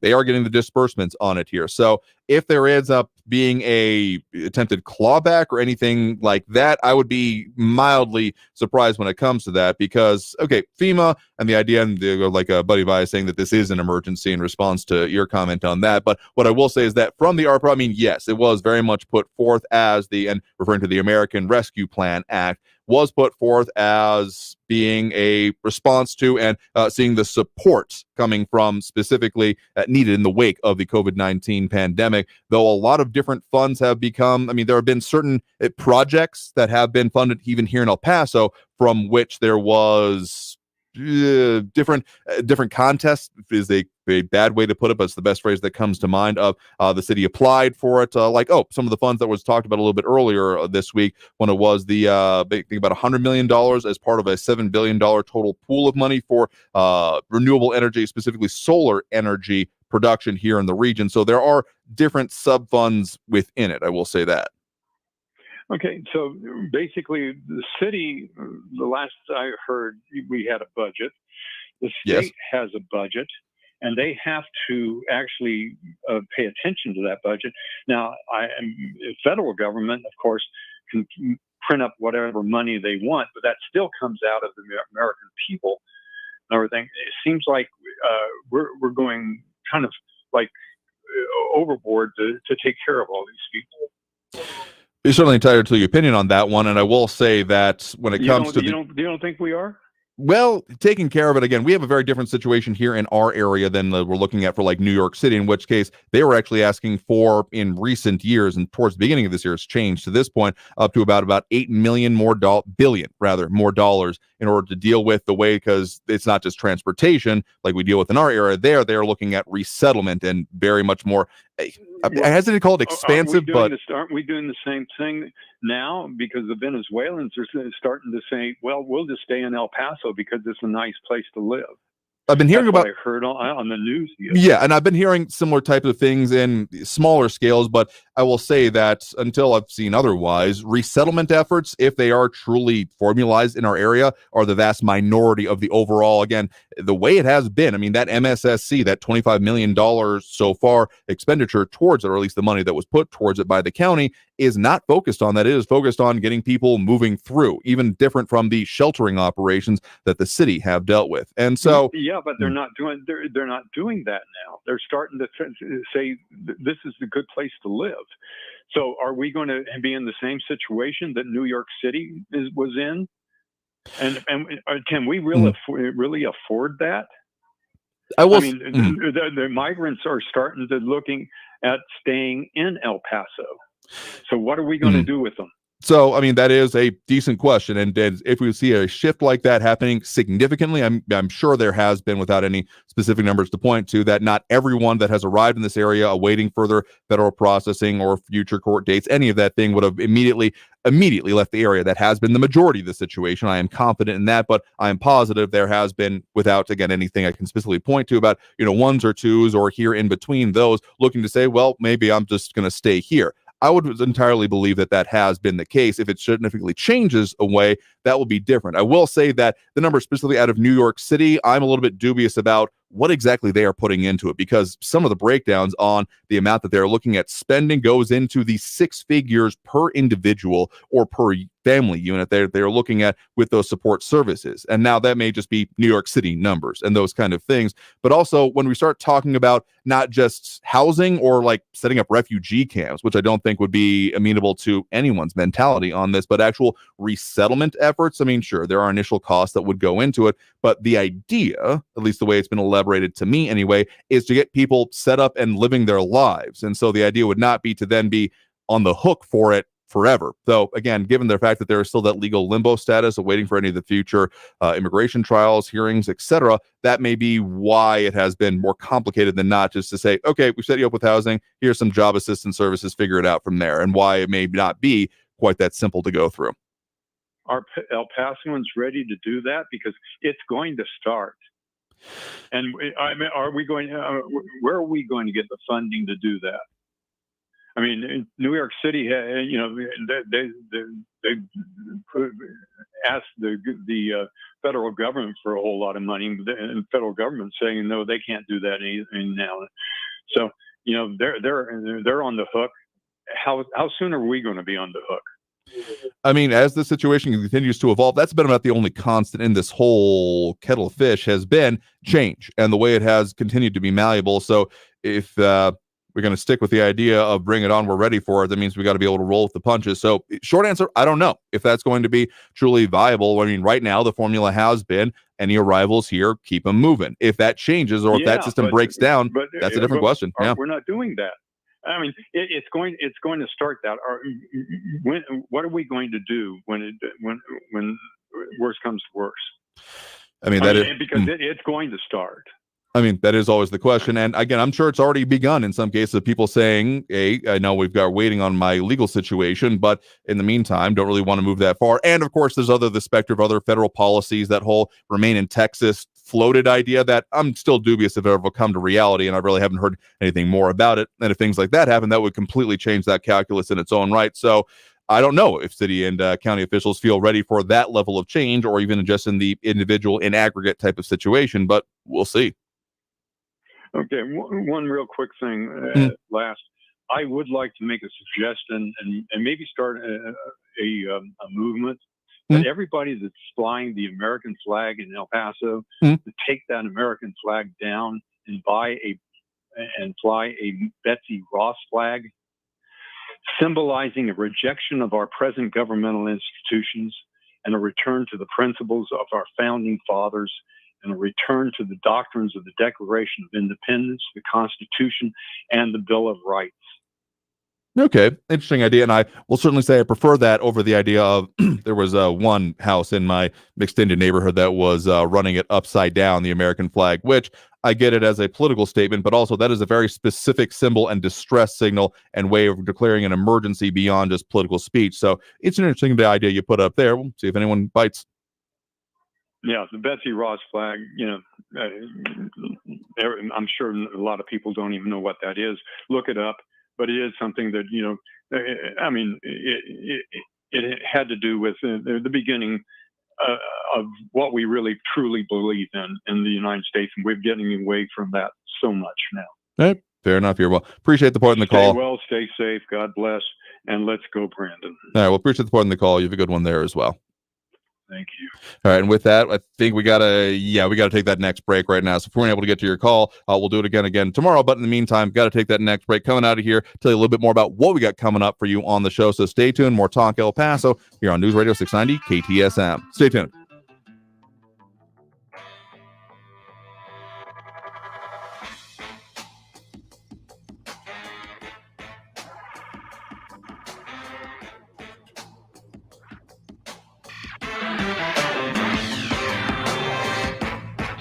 Traffic all day.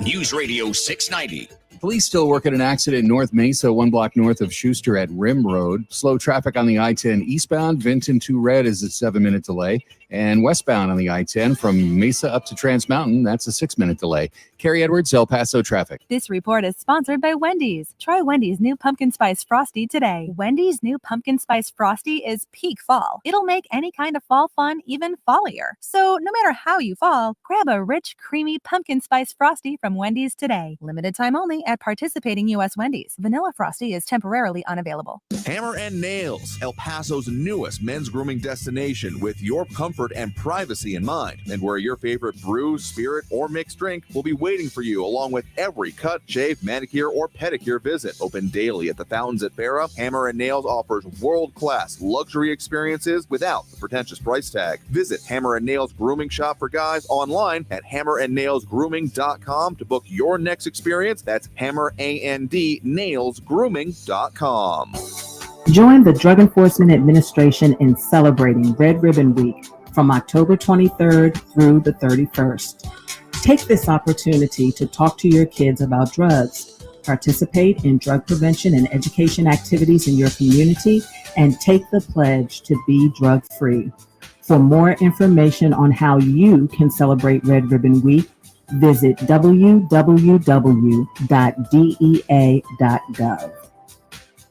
This is a special alert to all Americans who own a vehicle with less than 200,000 miles with an auto warranty about to expire or with no warranty coverage at all. Due to a decline in the economy, CarShield is announcing a low-cost month-to-month vehicle protection plan that is now available to the public to save any driver out-of-pocket expenses on future auto repairs. Call now to find out how you can pay almost nothing for covered auto repairs. Yes, you heard that correctly. Pay almost nothing for covered auto repairs. An open phone line has been established for all drivers to call for a free quick quote. Call 800-989-8906 now. Drivers who are covered will not have to pay for covered repairs again. This protection plan is at an all-time low. Additionally, drivers who activate this vehicle protection today will also receive free roadside assistance, free towing, and car rental options at no additional cost. Call us for your free quick quote today. 800-989-8906. That's 800-989-8906. What do you have to lose? Call 800-989-8906. Again, 800-989-8906.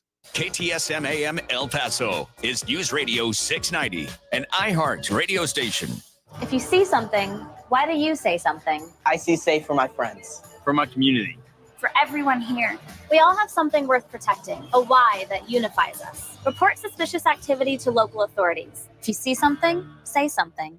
News Radio 690, KTSM El Paso. Live from the KTSM AM 690 studios, it's Talk El Paso with Andrew J. Polk. To be a part of the show, follow on Facebook at facebook.com/Talk El Paso. Now here's your host, Andrew J. Polk. Thank you all so very much for having joined us here for Talk El Paso, airing live on News Radio 690 KTSM. I am your host, Andrew J. Polk. Thank you for having joined us here, as we've covered a lot of ground, as we'll continue doing that as we go through, the rest of this week. Specifically for you tomorrow on the show, planning to hear from Raise Your Hand Texas, as they are one of the organizations involved in this whole reclamation, change, depending on how you describe it, when it comes to Texas public schools. So delving into that, and also those items when it comes to the ability to have increased funding for it. So there's a lot to break down there, so we'll do our best to delve into that one. But a whole lot more coming up for you here, as we got a lot of political candidates, y'all, as we are getting it. We're formally in the season for the primaries, which is, we got some of those decisions coming in here, but I have to leave it there for today. Super out of time here for the show. I want to thank everyone that did it. Tune in, call in, comment, participate in the show. And if I didn't get to all those comments, don't think Matt Olson, I didn't see the yo there, but didn't have quite enough time to get to that one today. Get us a little bit earlier in the show, and we'll do it as we do again every Monday through Friday, 4 to 6 p.m. right here on News Radio 690 KTSM. So until then, until next time, I want you all to stay safe out there, look twice for motorcycles when out on the road, and have a great evening, y'all. We'll see you tomorrow.